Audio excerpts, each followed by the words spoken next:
तो ये पहलगाम आतंकी हमले को 1 साल पूरा हो रहा है। 22 अप्रैल को पहलगाम हमले की पहली बरसी मनाई जाएगी और इस मौके पर आतंकी हमले में जान गंवाने वाले करनाल के नेवी लेफ्टिनेंट विनय नरवाल के पिता राजेश नरवाल ने बेटे को याद किया है।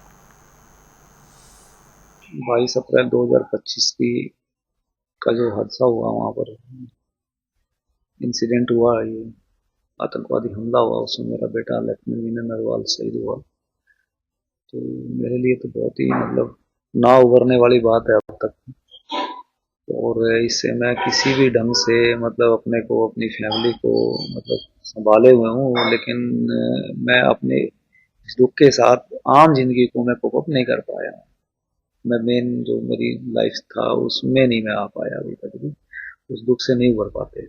जिस तरह से मेरा सपोर्ट किया है पूरे नेशन ने, मेरे देश के लोगों ने, कि अभी भी मेरे पास मेरा हालचाल पूछते रहते हैं और फोन भी करते रहते हैं, पूछते रहते हैं। कुछ देशवासी जो बाहर भी सेटल हैं, ओवरसीज हैं, तो मैं उनको जानता भी नहीं हूँ, कोई मेरे रिलेटिव नहीं है वो, लेकिन फिर भी वो कहाँ से नंबर लिया, कैसे किया, तो उन्होंने मेरे से बातचीत करते हैं। तो मेरे दुख की घड़ी में इतना साथ दिया, तो मैं उनका धन्यवादी हूँ।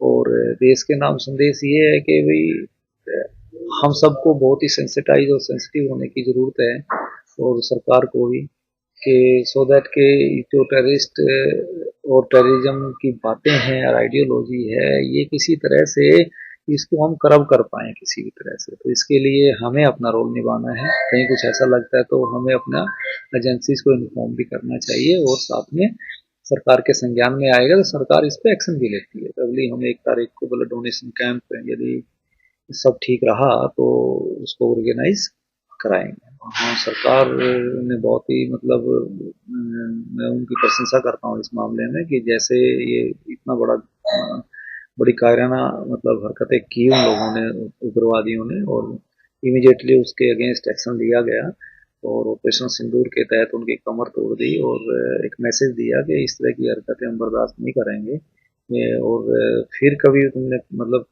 हरकत करने की कोशिश की तो इससे भी करारा आपको मुंह तोड़ जवाब दिया जाएगा। तो इट इज अप्रिशिएबल।